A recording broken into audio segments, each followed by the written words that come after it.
Hello everyone, welcome back to my YouTube channel Creative Mind. So in today's video, we are going to talk about provisions of Geneva Convention 1. So before moving ahead, I just suggest you to please watch the previous video as it covers a basic concept like history, object, principle, so you can understand this video as well. So start करते हैं कि provisions और content of Geneva convention. यहाँ मैंने oblique किया है, इसका मतलब है कि प्रोविजंस पूछे या कंटेंट पूछे जिनीवा कन्वेंशन 1 के, तो आपको ये लिखना है आर्टिकल 1 से लेके आर्टिकल 64 तक डिफाइन है। इसमें 9 चैप्टर्स है। चैप्टर मीन्स जो ये जनरल प्रोविजंस, ये चैप्टर 1 है। प्रोटेक्शन ऑफ वुंडेड एंड सिक, ये चैप्टर 2 है। तो ऐसे करके ये 64 तक है। ठीक है, तो स्टार्ट करते हैं जनरल प्रोविजंस आर्टिकल 1 से लेके 11 तक। तो आर्टिकल 1 क्या बोलता है? आर्टिकल 1 इज टॉकिंग अबाउट कि obligation to respect and ensure respect. इसका मतलब होता है कि all state must follow the convention rules.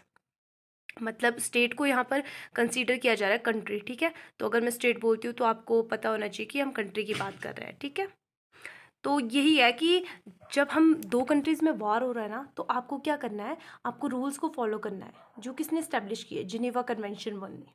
ठीक है, जिसका मेन मोटिव यही होता है कि protect the wounded and sick soldiers on the land.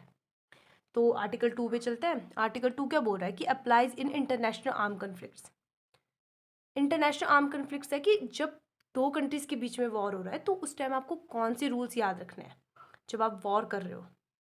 Article 3 बात करता है कि नॉन इंटरनेशनल कन्फ्लिक्ट्स, ये इसका अपोजिट है। नॉन इंटरनेशनल आर्म कन्फ्लिक्ट्स होता है जो विद इन कंट्री हो रहा है, मतलब डिस्प्यूट हो रहा है, वो कंट्री, दो कंट्रीज के बीच में नहीं हो रहा है, कंट्री के अंदर हो रहा है, चाहे इनसाइड द कंट्री हो रहा है। ठीक है, और आर्टिकल 4 से 11 तक इसमें डेफिनेशन एंड प्रोटेक्शन की बात की है कि किस तरीके से हमें जब वॉर हो रहा है तो हमें वोंडेड एंड सिक सोल्जर्स को प्रोटेक्ट करना है ड्यूरिंग वॉर टाइम। ठीक है, इसके बारे, इसका मतलब यही है, और इसमें ज़्यादा कुछ बताने की मेरे को लगता नहीं कि ज़रूरत है। जितना मैंने बताया उतना सफिशेंट है। अब नेक्स्ट चलते हैं कि आर्टिकल 12 से 18 तक ये बात करता है protection of wounded and sick soldiers. Protection of wounded and sick soldiers होता है कि जो हमारे वॉर है ना, वॉर में जो सोल्जर्स इंजर हुए या मतलब सिक हो गए, उनको किस तरीके से प्रोटेक्शन देनी है, मतलब क्या क्या फैसिलिटीज़ है उनको, मतलब जैसे हमारे एम्बलम्स बने हैं, रेड क्रॉस, रेड क्रिसेंट, इन सबको डॉक्टर्स की रिस्पॉन्सिबिलिटी है आपको प्रोटेक्शन देनी है। तो वो सब इसमें होता है कवर, आर्टिकल 20 से 18 तक। ठीक है, नेक्स्ट है कि मेडिकल यूनिट्स एंड इस्टेब्लिशमेंट्स, ये चैप्टर 3 में है, जो आर्टिकल 19 से 23 है। मेडिकल यूनिट्स क्या है? मेडिकल यूनिट्स ये जो आपके हॉस्पिटल्स हो गए, मेडिकल कैंप्स हो गए, एम्बुलेंस होगी, ये सारी फील्ड ना, ये सारी फील्ड्स बताते हैं कि किस तरीके से हमें प्रोटेक्शन देनी है जब कोई सोल्जर मतलब घायल हो जाता है या उसको चोट लग जाती है, तो उस टाइम हमें क्या फैसिलिटीज़ प्रोवाइड करनी है।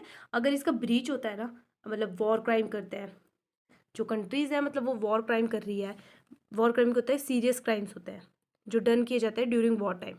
ठीक है, और वो किसके द्वारा किए जा रहे हैं, दूसरी कंट्री के द्वारा कर रहे हैं, तो वो वॉर क्राइम्स है। और वॉर क्राइम स्पेशली डिफाइन किया है आर्टिकल 147 ऑफ जिनीवा कन्वेंशन 4 में। तो I hope you understand. So next चलते हैं आपका पर्सनल, मतलब पर्सनल मेडिकल पर्सनल। इसमें बात करते हैं आर्टिकल 24 से 32, जिसमें होता है कि डॉक्टर, नर्सेज, जो भी ये मेडिकल स्टाफ होता है, इनको फैसिलिटीज़ है, इनको फैसिलिटीज़ है कि इनके ऊपर अटैक नहीं करना है ड्यूरिंग वॉर टाइम्स। मतलब अगर डॉक्टर है और वो किसी को ट्रीटमेंट दे रहा है सोल्जर्स को, तो आपको ये नहीं कि आपको उस डॉक्टर को ही अटैक करना है, जो एनिमी कंट्री है वो उस पर नहीं कर सकती, वो ब्रीच ऑफ जिनेवा कन्वेंशन हो जाएगा।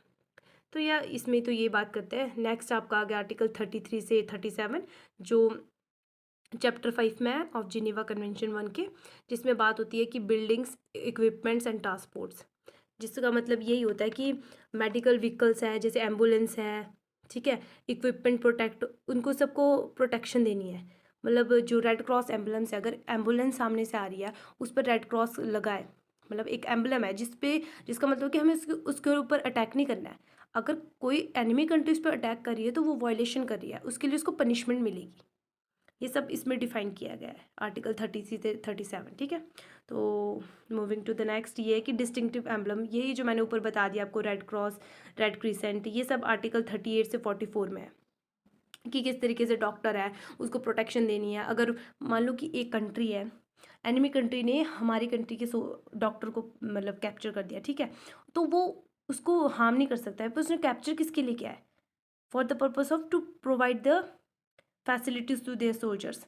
तो उस टाइम उस डॉक्टर की रिस्पॉन्सिबिलिटी है कि वो एनिमी सोल्जर को भी ट्रीटमेंट दे। ये नहीं कि वो अगर कैप्चर कर दिया है तो आप उसको फैसिलिटीज़ नहीं दोगे एनिमी कंट्री को।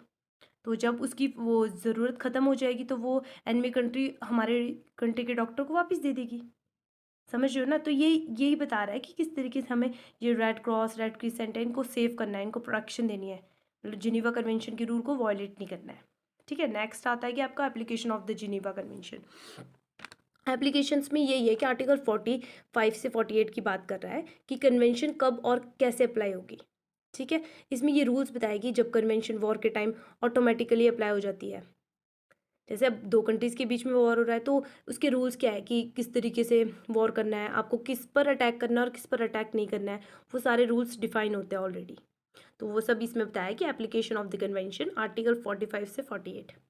अब नेक्स्ट आ गया आपका रिप्रेंशन ऑफ अब्यूज़ एंड वायलेशन। ये आर्टिकल 49 से 54 तक की बात करता है। मतलब क्या है कि रूल्स तोड़ने पर आपको पनिशमेंट मिलेगी।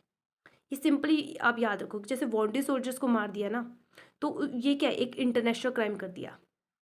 जो अपने वोंडेड सोल्जर्स थे और उनको आपने मार दिया तो उसके लिए आपको क्राइम पनिशमेंट मिलेगी। और ये इंश्योर करेगी अगर मान लो एक्स्ट्राडिशन हो जाता है, होता है ना कि अगर आपने क्राइम हमारी कंट्री में किसी पर्सन ने क्राइम कर दिया और अपने को मतलब उस क्राइम से बचने के लिए वो दूसरी कंट्री में चला गया, तो ये इंश्योर करना है दूसरी कंट्री ने भी कि कोई बच के नहीं रहना चाहिए पनिशमेंट से, उस पर्सन को भी पनिशमेंट मिले।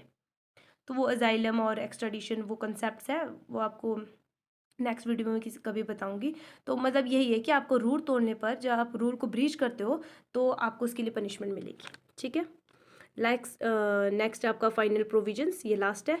आर्टिकल 55 से 64 की बात करता है कि अगर आप साइनिंग, रेटिफिकेशन, अमेंडमेंट, ये सब ना इससे रिलेटेड रूल्स होंगे, जो मतलब कि किस तरीके से आपने साइनिंग किया है, रेटिफिकेशन है, वो सब इसमें बताता है कि फाइनल प्रोविजन से कि जो कन्वेंशन कब इफ़ेक्टिव होगी, कब उसके मतलब रूल्स जो है वो अदर कंट्रीज़ पे अप्लाई होंगे। मतलब जब दो स्टेट्स वॉर में उतर रही है तो उस टाइम वो रूल्स अप्लाई होंगे। जब आप दो कंट्रीज वॉर करने आ रही है तो किस तरीके से आपको रूल्स को फॉलो करना है, आपने क्या करना है और क्या नहीं करना है, वो सब बताता है इसमें फाइनल प्रोविजंस में। तो ये था प्रोविजंस, या इसको आप कंटेंट भी बोल सकते हो ऑफ जिनीवा कन्वेंशन 1। और मैं एक और चीज़ बता दूँ, आप ये मत कंफ्यूज होना कि ये मतलब जिनीवा कन्वेंशन 4 के सारे आर्टिकल 1 से आर्टिकल 64 तक है, नहीं। ये प्रोविजन सिर्फ जिनीवा कन्वेंशन 1 के है। सेकंड में 63 आर्टिकल्स है, जो 1 से 63 है, इसमें क्या है 64 आर्टिकल्स है। और जो हमारी थर्ड कन्वेंशन है उसमें 143 आर्टिकल्स है। फोर्थ में हमारे 159 आर्टिकल्स है। तो जो मैं नेक्स्ट वीडियो बनाऊंगी उसमें मैं इन सब आर्टिकल्स को डिफाइन नहीं करूँगी। जैसे मैंने यहाँ पर ये चार्ट बनाया है ना, वैसे मैं वहाँ पर सिर्फ इम्पॉर्टेंट जो आर्टिकल्स होंगे उसमें वही आपको ब्रीफ करूँगी जो इम्पॉर्टेंट होगा एग्जाम पॉइंट ऑफ व्यू से। तो या यही मैं आपको बताना चाहती हूँ। तो आपको एक और चीज़ कन्फ्यूज़न होती है साफ काफ़ी स्टूडेंट्स को कि जैसे मतलब एग्ज़ाम में अगर जिनेवा कन्वेंशन 1 पूछ लिया तो ये सब कुछ बनाना है। तो बिल्कुल नहीं ऐसा करना आपने। जो मैंने अपने प्रीवियस वीडियो में आपको ऑब्जेक्ट, प्रिंसिपल और वो पर्पस बताया है, आपको वो लिखना है। ठीक है, हिस्ट्री होगी आपके ऑब्जेक्ट और प्रिंसिपल, वो सब जिनेवा कन्वेंशन में आएंगी। जब आप एग्ज़ाम में करोगे तो वो चार चीज़ें तो लिखनी है। और एक्स्ट्रा अगर आपको जिनेवा कन्वेंशन 1 पूछा है या 2 पूछा है तो आप उसके अकॉर्डिंग ये चार्ट ड्रॉ कर लेना, जिसमें से कुछ ही प्रोविजंस है। जैसे आपने प्रोटेक्शन ऑफ वोंडेड एंड सिक कर दिया, आपके मेडिकल यूनिट्स कर दी, बिल्डिंग इक्विपमेंट्स एंड ट्रांसपोर्ट को प्रोटेक्शन देना है, वो सब कर दिया। तो यही था इस वीडियो का मोटिव, यही था मेरा बनाने का कि आप अगर एग्ज़ाम में कर रहे हो, एग्ज़ाम अटैम्प्ट कर रहे हो, तो आपको कंफ्यूज नहीं होना कि मैंने क्या लिखना है जिनेवा कन्वेंशन में और क्या नहीं। तो यार that's all about provisions of Geneva Convention 1. If this video helped you, please like, share and subscribe my YouTube channel, that is Creative Mind. Thank you for watching. See you in the next video.